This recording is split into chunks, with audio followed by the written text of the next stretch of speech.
가바시 15, 가정을 바꾸는 시간 15분 가정 예배. 오늘은 7번째 시간입니다. 가정 예배를 세우는 그 일에 대해서 이제 그동안 아주 중요한 내용들을 다 다루었는데요. 이제 실질적으로 어떻게 하면 가정 예배를 잘할 수 있을까, 또 꾸준하게 할 수 있을까, 이런 부분들에 대해서 좀 더 지혜를 나누고자 합니다. 이 시간에는 가정예배 세우기 창조적 가정예배, 이것을 주제로 함께 살펴보겠습니다. 디모데전서 4장 7절에서 8절 말씀입니다. 망령되고 허탄한 신화를 버리고 경건에 이르도록 내 자신을 연단하라. 육체의 연단은 약간의 유익이 있으나 경건은 범사에 유익하니 금생과 내생에 약속이 있느니라. 아멘. 참으로 경건은 우리에게 유익함이 있습니다. 육체적인 운동도 우리 몸에 또 이 세상 사는 동안 유익함이 있지만 경건은 이 세상뿐만 아니라 앞으로 우리에게 오는 영원한 삶에도 유익함이 있음을 우리에게 알려주는 내용입니다. 이 일을 위해서는 우리가 마치 근육을 단련하여 몸을 만드는 것처럼 경건도 훈련이 필요합니다. 그러기 위해서는 가정예배를 창조적으로 또 꾸준히 하는 노력이 필요합니다. 먼저 상황에 따라서 조금씩 구별해서 자세히 좀 나눠보겠습니다. 일단 7세 이하의 어린아이가 있는 가정에서 어떻게 예배할 것인가. 사실 아이들은 가만히 앉아있지 못하죠. 가정예배 할라치면 더 부산하게 움직이고 혼란스럽게 만듭니다. 그래서 가정예배를 드리기가 쉽지 않습니다. 그럼에도 불구하고 아이에게 조금씩 경청할 수 있도록 이 시간이 가정예배로 중요한 시간이라는 것을 알려주면서 조금씩 훈련하는 일들을 해보면 좋겠습니다. 아마 그 시간이 가기까지는 상당한 시간이 필요하고 또 그것이 몸에 배일 때까지는 지속적이고 또 반복적이며 부모님의 많은 인내가 필요할지 모르겠습니다. 그러나 그 열매는 매우 답니다. 그러니 포기하지 말고 어린아이일 때 하면은 참 좋습니다. 그런데 주의할 것은 이런 훈련을 할 때에 혹시라도 공포감을 조성하거나 또는 계속해서 윽박 지른다면 가정예배가 아이에게는 좋은 인상이 들지 않기 때문에 이런 부분은 주의해야 합니다. 아이가 의도적으로 가정예배를 반대하고 또 거부하고 방해하는 그런 모습이 혹시 눈에 띄거나 직감이 되어지면은 거기에 합당하게 단호하게 가정예배라는 것을 알려주면서 약간의 엄함이 필요하긴 하겠지만 그럼에도 불구하고 조금이라도 나아지면 칭찬하고 격려하는 일을 아끼지 말아주시기 바랍니다. 가정 예배 후에 맛있는 간식을 먹는다든지 뭔가 조금 의미 있는 것들을 자꾸 부여하고 좋은 의미가 되도록 애써서 분위기를 만들어준다면 아이가 점차적으로 이런 부분에 있어서 적응할 수 있을 것입니다. 저의 경우는 조금 물론 7세 이하 때에 잘 이게 될지는 저도 잘 안 됐지만 조금 더 나이가 진행이 되었을 때는 아이들에게 아주 쉬운 퀴즈를 내면은 또 그것을 나름대로 대답하면서 재미있어 합니다. 그리고 즐거워하는 그런 일들이 있곤 합니다. 그래서 아이를 향하여서 조금 더 배려하고 인내하면서 이런 일들을 잘 해내시면 좋겠습니다. 특별히 7세 이하의 어린 아이들을 위해서 소개하고 싶은 성경이 하나 있습니다. 큰 그림 이야기 성경. 이것을 활용해서 가정예배 때 들려주고 그림도 보여주고 그러면서 가정예배에 대한 그런 유도와 더불어 잘 적응할 수 있도록 도와주면 참 좋습니다. 또 간단한 성경 구절 한 구절을 반복해서 듣고 익히고 암송할 수 있도록 도와주는 것도 아주 좋은 아이디어입니다. 그리고 꼬마들을 위한 교리문답도 있습니다. 줄여서 꼬답이라고도 하는데요. 이것은 일주일에 한 번씩 또 매일 반복하면은 1년 동안 50개의 교리문답을 묻고 대답하면서 암송할 수 있도록 거의 한 문장으로 이루어진 그런 교리문답이 있습니다. 굉장히 좋은 내용이 담겨 있는데 이런 부분들을 활용해 보시면 좋습니다. 혹시 나중에 기회가 되면 제가 그 해당되는 내용을 공유해 드리도록 하겠습니다.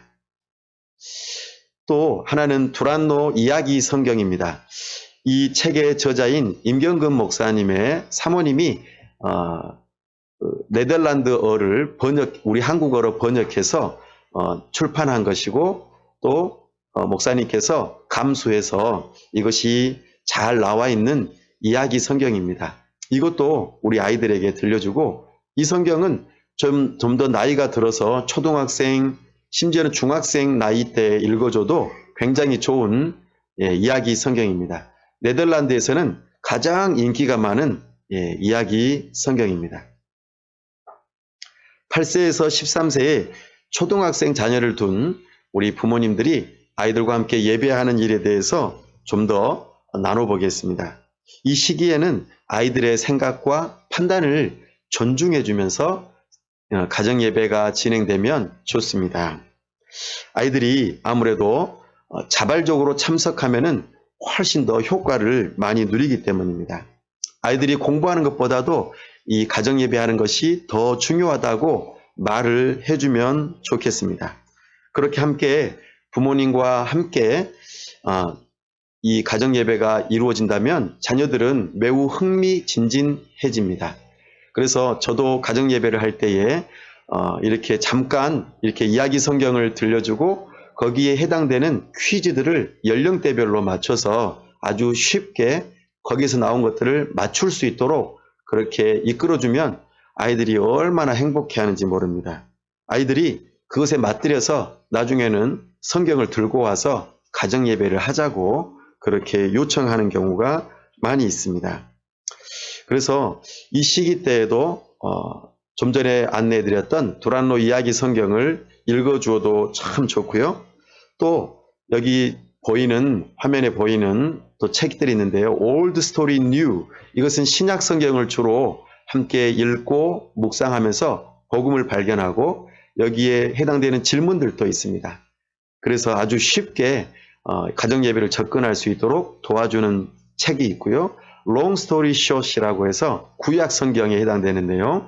Color Story Bible이라고 해서 이것을 총천연색으로 아주 쉽게 이야기로 풀어낸 가정예배 지침서입니다. 그래서 1년 이상 충분히 몇 년 동안 할 수 있는 그런 책의 내용이고요. 특별히 마티 마초스키 목사님이 이 책을 썼는데 굉장히 건강한 신학을 가지고 있고 또 교회를 세우고 있으며 이분의 책은 굉장히 믿을만하고 보장할 수 있는 책입니다. 이렇게 우리가 함께 초등 자녀와 함께 가정예배를 드리는 것은 굉장히 좋은 시기이죠. 또 흥미롭고 재미있는 시기입니다. 근데 조금 어려운 시기가 있습니다. 바로 중고등 자녀를 둔 시기이죠. 네, 이때는 정말 신뢰와 믿음을 다져가야 하는 시간입니다. 특별히 아이들이 많이 자랐기 때문에 여기서는 좀 더 나눔에 집중을 해보면 훨씬 더 좋습니다. 그래서 아이들과 묵상한 본문을 함께 읽고 또 거기서 느낀 바나 깨달은 바를 서로 나누고 이야기하다 보면은 가정예배가 자연스럽게 가족의 대화 시간으로 이어지게 되고 거기에서 아주 재미있고 특별히 아이들이 마음을 열고 조금씩 자기의 생각과 또 여러 가지 고민들, 이런 부분들을 나눌 수 있는 시간이 되기 때문에 아주 유익한 시간들이 될 수 있습니다. 사실 이 시기에는 아이들이 입을 열지 않고 자기 자신의 마음을 표현하지 않는 시기입니다. 그래서 굉장히 부모와 이 청소년 시기의 자녀들과 대화가 매우 어려운데요. 그럼에도 불구하고 이 시기를 놓치면 이제 자녀들은 더 이상 우리에게 다가오지 않습니다. 그러니 이 시기를 놓치지 마시고 이 시기에 자녀들과 함께 가치관이 형성되어지는 그 순간에 굉장히 중요하다고 여기시고 청소년의 시기를 함께 가정예배로 슬기롭게 헤쳐나갈 수 있기를 바랍니다. 이때에 도움이 되는 지침서로요. 365 가정예배가 있습니다. 이것도 임경근 목사님 쓰신 책인데요. 여기는 웨스트민스터 소요교리문답과 하이델베르그 요리문답, 이런 여러 가지 교리문답과 함께 연결되어져 있는 가정예배 지침서입니다. 굉장히 의미 있고 또 내용도 좋고요. 또 부모님들이 그 내용 자체만 읽어주어도 얼마나 도움이 되는지 모르겠습니다.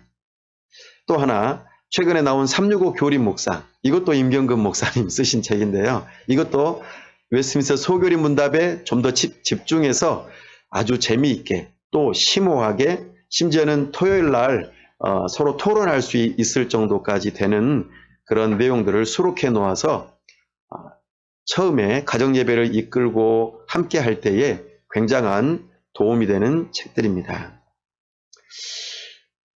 할아버지 할머니께서 우리 자녀 손들을 키우는 경우가 종종 있죠. 그런 경우에도 우리 할아버지 할머니께서 자녀들에게, 우리 손자 손녀들에게 성경 이야기를 들려주면 굉장히 유익합니다. 멀티미디어가 굉장히 자극하는 이 세대 가운데에 할아버지 할머니의 육성으로 들려주는 성경 이야기는 정말 최고입니다. 그래서 조금만 지혜롭게 우리 아이들에게 이것을 들려주면은 옛날 이야기를 듣는 것처럼 할아버지 할머니를 좋아하게 되고, 이것이 또다시 만남을 이어가게 하면서 우리 자녀손들에게 그렇게 성경 이야기를 들려줄 때에 이것은 정말 아름다운 모습이고, 또 우리 할아버지 할머니들이 경험했던 하나님, 또 하나님께서 하신 일들을 이야기를 나누면은 아이들이 자연스럽게 신앙이 성장하는 좋은 기회가 될 것입니다.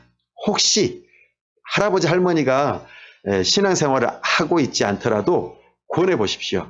이것으로 우리 아이들에게 이 이야기를 들려달라고. 그러면 할아버지 할머니에게 전도의 효과도 있을 수 있습니다. 1인 가정, 결혼하지 않은 홀로 사는 가정은 어떻게 해야 될까요? 네, 개인적으로 경건의 시간을 갖는 것이 가정예배입니다. 꼭 해야 합니다. 또 그러면 자녀가 없는 부부는 어떻게 해야 될까요? 더더욱 해야 됩니다. 이때부터가 가정예배의 시작점이고, 또 이렇게 해서 임신을 하게 되면 자연스럽게 태교로 이어지고, 아이들은 이것이 가정예배의 아주 연장선상으로 아주 좋은 모습으로 성장할 수 있습니다. 한부모 가정은요, 더더욱 해야 합니다. 왜냐하면 하나님 아버지의 그 놀라우신 사랑이 한 부모로 있는 가정에서 오히려 더 분명하게 드러나야 되고, 하나님의 따스한 보살핌을 느낄 수 있기 때문에 더더욱 해야 되는 것이 가정예배입니다. 혹시 그러면 손님이 오시면 어떡하죠? 그러면 손님도 함께 초대하는 겁니다. 우리 가정예배를 이렇게 하고 있는데 양해를 구하고 우리 함께 가정예배를 하자고. 그러면은요, 손님들이 놀랍게도 반응합니다. 가정예배가 이런 것이군요. 그러면서 오히려 도전을 받고 자신들도 가정예배를 해보고 싶어하는 그런 일들이 되고요. 혹시 신앙생활을 하고 있지 않는 그런 사람들이라면 오히려 전도의 기회가 될 수도 있습니다. 이렇게 우리는 계속해서 창조적으로 다양한 상황 가운데에서 가정예배를 해볼 수 있습니다. 나이대별로 또 상황별로 여러 가지 모습들을 가지고 창조적으로 가정예배를 도전해 보시면 틀림없이 우리에게 좋은 일들이 있을 것입니다. 그러니 놓치지 마시고 이 일에 도전하시고 실제로 해보십시오. 그러면 좋은 일이 있을 것입니다. 이 시간까지 경청해 주시고 또 함께 해주셔서 감사합니다. 잠시 쉬는 시간을 가질 때에 궁금한 점이 있거나 하시고 싶은 말씀이 있으시면 댓글로 달아주시고 또 잠시 후에 다시 뵙도록 하겠습니다. 경청해 주셔서 감사합니다. 가바시 15, 가정을 바꾸는 시간 15분, 가정 예배. 이제 8번째 시간, 이제 마무리할 시간이 다 되었습니다. 네. 이 시간 함께 다 참석하시고 들으셨던 분들은 댓글로 남겨주셔도 되고 문자로 보내주셔도 되고요. 그렇게 해서 저에게 말씀해 주시면은 제가 이 책을 선물로 보내드리도록 하겠습니다. 가정예배 가이드, 네. 또는 가정예배를 드린 것을 인증샷을 보내주셔도 제가 이 책을 선물로 보내드리겠습니다. 네. 이제 마지막 시간이 되었는데요.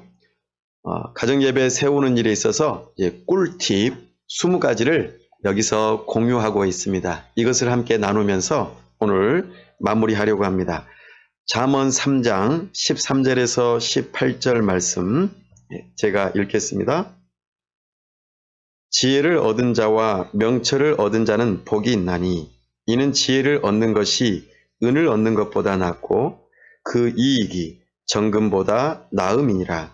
지혜는 진주보다 귀하니 내가 사모하는 모든 것으로도 이에 비교할 수 없도다. 그의 오른손에는 장수가 있고 그의 왼손에는 부귀가 있나니 그 길은 즐거운 길이요 그의 지름길은 다 평강이니라. 지혜는 그 얻은 자에게 생명나무라. 지혜를 가진 자는 복되도다. 아멘. 네. 우리에게 지혜를 주시고 이 일을 통하여 생명을 주시는 그 가정예배를 함께 도전받고 그 일을 세워나갈 때 좋은 팁들을 얻어가면서 그것을 활용하여 반드시 가정예배를 잘 하셨으면 좋겠습니다. 첫 번째로 기도로 준비하면 좋겠습니다. 가정예배 한번 해봐야겠다. 이렇게 마음이 드셨다면 성령 하나님께서 인도하신 줄로 믿습니다. 그때에 우리가 해야 할 일은 기도하는 것이죠. 내 힘으로는 안 되는 거니까요. 우리는 하나님의 도우심을 구하고 또 하나님의 인도하심을 구해서 우리는 가정예배를 해야 합니다. 가정예배를 누가 제일 싫어할까요? 네, 사탄이 제일 싫어합니다. 그러니 우리는 그 일을 이겨내기 위해서는 반드시 기도해야 합니다.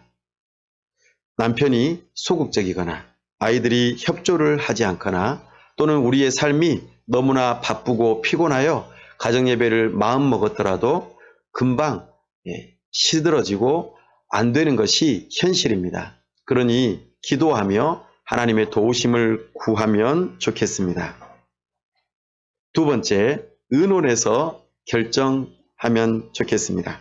온 가족이 함께 회의를 통해서 우리 가정예배를 드리려고 한다. 왜 드려야 하는지 또 어떻게 할 것인지 쭉 이야기 나누면서 가족 구성원들이 함께 가정예배를 정하고 그 일들을 진행하면 좋겠습니다.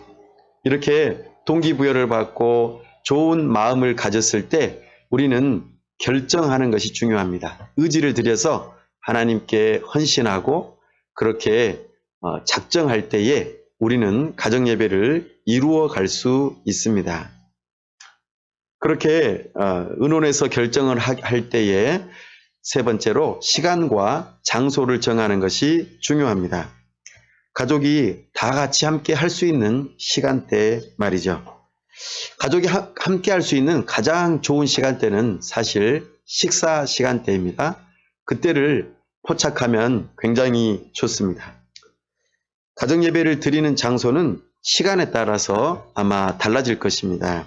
식사 시간에 하면 식탁이 장소가 될 것이고 또 아이들이 잠자리에 들기 전에 하게 된다면 침대나 침실 이런 곳이 아마 장소가 될 것입니다. 또 일주일에 한 번 정도 우리는 해야겠다. 일단 이렇게 시작하자 마음 먹었다면 거실이 좋은 장소가 될 수 있겠죠. 가정 예배를 할 때에는 네 번째로 아버지가 인도합니다. 반드시 가정의 가장이 가정 예배에 적극적으로 참여할 수 있도록 분위기를 만들어 주어야 합니다. 그래서 아버지가 함께 할 수 있는 시간에 대해서 귀를 기울이고 그 시간을 정하고 또 아버지가 그 가정 예배를 인도할 수 있도록 격려하는 것이 중요합니다. 다섯 번째는 아버지의 권위를 인정하는 것이 또한 중요합니다. 가정의 가장은 왕이요, 선지자요, 또 제사장과 같은 그 직무를 맡아서 가정을 꾸려나가는 일이 반드시 있어야만 합니다. 이 직무를 유기할 때, 제대로 수행하지 않을 때 가장의 권위는 그만 땅에 떨어지고 말 것입니다. 신앙의 영역에 있어서 남편이 아내를 이끌어 주어야 합니다. 혹시 남편이 준비가 안 됐다면 아내가 적극적으로 조력자로서 잘 도와서 이 일을 할 수 있도록 권위를 세워 주어야 합니다. 남편의 권위가 아버지의 권위가 서지 않으면 가정은 질서를 잃어버리고 맙니다. 아버지이자 남편의 영적인 권위가 가정을 섬기는 최고의 방법은 바로 가정 예배를 인도하는 것입니다.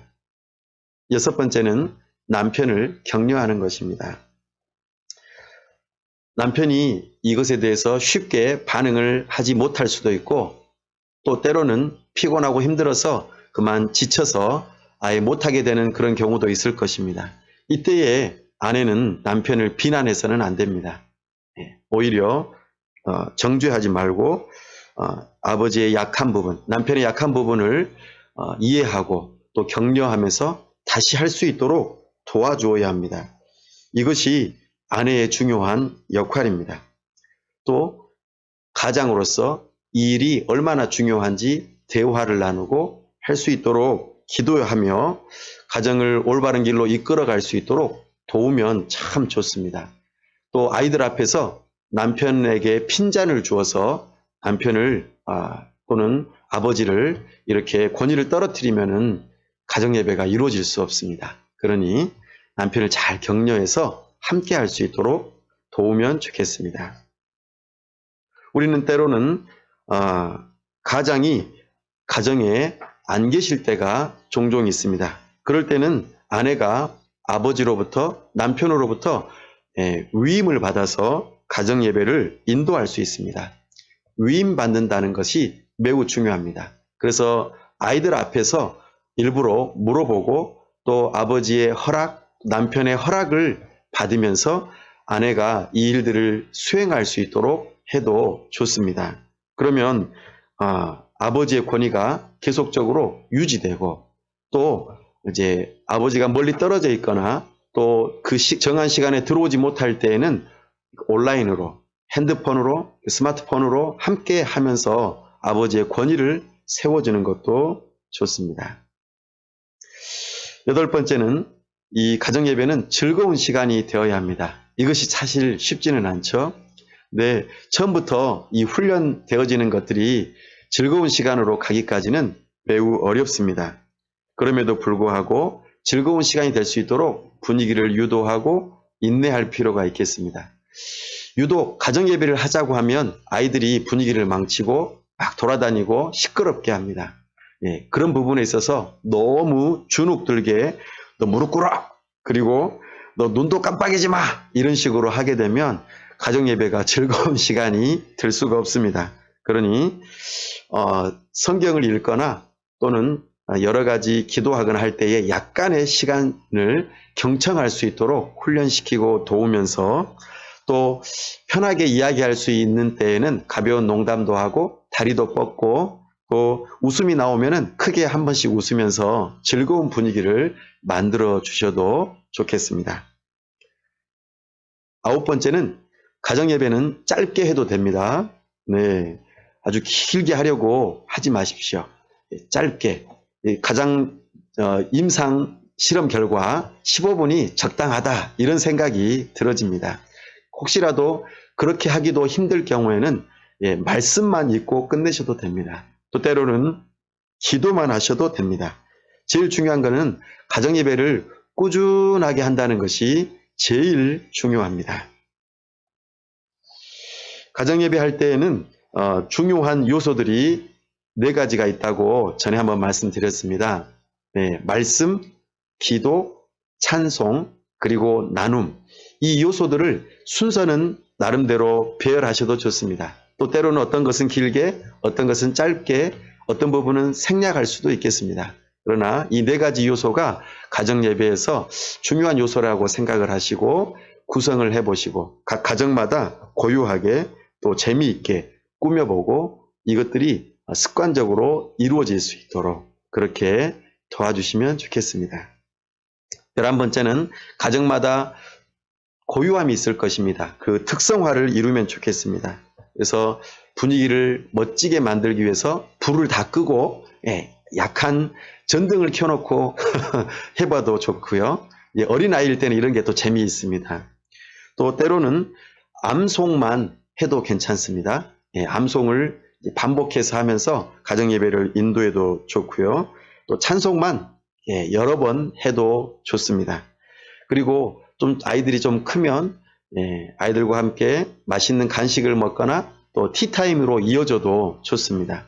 그래서 요일별로 달리 특성화시켜서 오늘은 성경을 읽고 다음 날에는 찬송을 많이 부르고 그 다음 날에는 암송을 하고 그 다음 날에는 대화를 많이 나누고 이런 식으로 조금씩 바꿔보기도 하고 기도의 주제도 그런 식으로 요일별로 달라져 봐도 좋을 것입니다.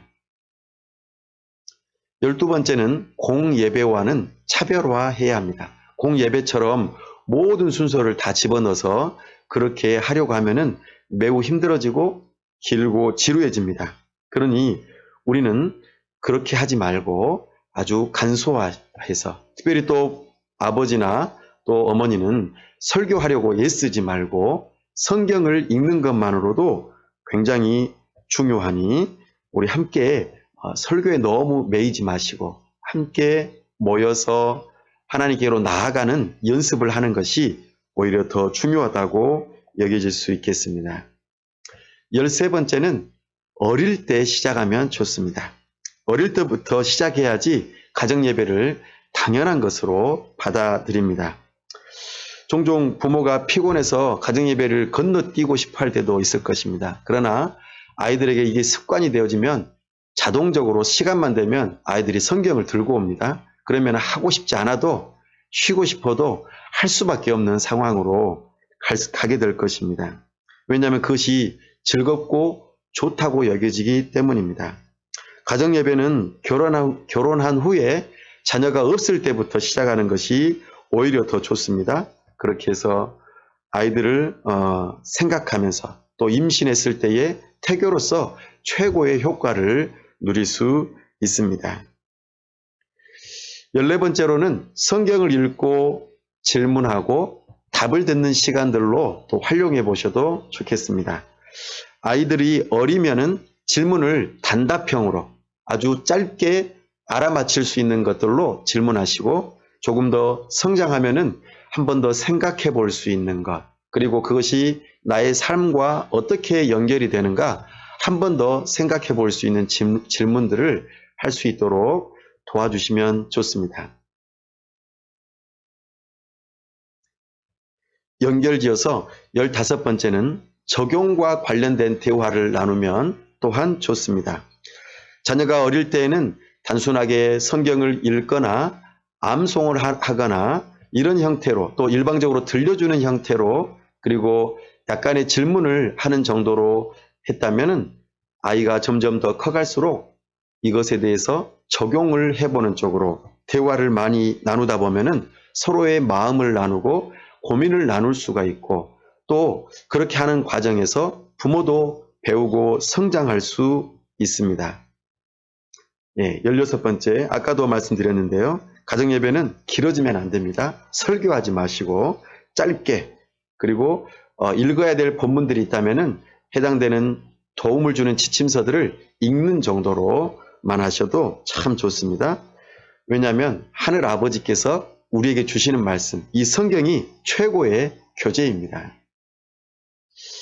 17번째, 자녀들이 질문을 하면은 그것을 기쁘게 받아주시고, 혹시 답을 못하겠다 여겨지면은 잘 모르겠다고 말씀하시고, 내가 목사님께 여쭈어보고 답을 알려줄게 라고 하면은 목사님의 권위도 쓰고 또 함께 교회로서 연결되어지는 느낌도 있습니다. 그러니 그렇게 도와주시면 참 좋습니다.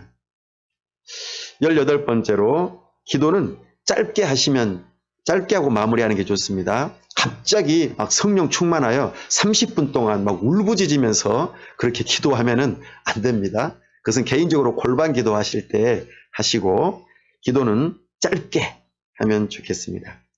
특별히 기도할 때는 구체적으로 하면 좋겠습니다. 세계 복음화를 위해서 막 이렇게 기도하지 마시고, 뜬구름 잡는 기도보다는 우리 교회에서 아니면 우리 가정에서 후원하는 선교사님, 또 후원하는 그 누군가를 위해서 구체적으로 기도하거나, 당장 우리 아이들에게 또 우리 부모님들에게 다가올 그런 일들, 또 고민들, 그런 것들을 구체적으로 나누고 소소한 기도 제목들을 함께 하는 것이 오히려 유익합니다. 그리고 찬양을 할 때에 마지막 20번째 찬양을 하면서 마무리하면 또 좋겠습니다. 찬양은 한 가지 찬송을 반복해서 불러보는 것도 좋고, 또 찬송가와 CCM, 복음성가, 또 여러 가지 방식들로 찬양을 시도해 보시면 서로가 세대가 서로 연결되는 그런 느낌도 가질 수 있고, 또 분위기가 굉장히 부드러워질 수 있습니다. 이제 시간이 다 되었습니다. 마무리하겠습니다. 이제 가정예배를 세우는 일을 그동안 해왔는데요. 결심하면 좋겠습니다. 가정예배 결심서를 쓰셔서 그것을 잘 보이는 데다 붙여놓으시고, 정한 시간, 정한 장소에서 꼭 하고자 애쓸 수 있으면 좋겠습니다. 눈에 보이지 않으면 금방 잊어버립니다. 우리 가족은 살아계신 하나님과 동행하기 위해 2020년 10월 1일부터 가정예배를 정기적으로 드리기로 결심합니다. 일시 2020년 10월 1일, 장소 거실 아니면 식탁, 인도는 아빠, 이름 누구 위의 결심을 성실히 지킬 것을 약속합니다. 이런 식으로 결심서를 써서 또 시행해 보시면 좋겠고, 교회적으로도 이 일을 장려하고, 그렇게 해서 제가 이렇게 책을 선물로 드리려는 것처럼 동기부여 받고 열심을 내서 가정이 정말 새로워지고, 우리 가정이 가정예배를 통해서 바뀌었어요 라고 하는 그런 말들이 많이 들려졌으면 좋겠습니다. 지금까지 경청해 주셔서 감사합니다. 가정을 바꾸는 시간 15분, 가정예배로 풍성한 삶을 살아가시기를 축복합니다.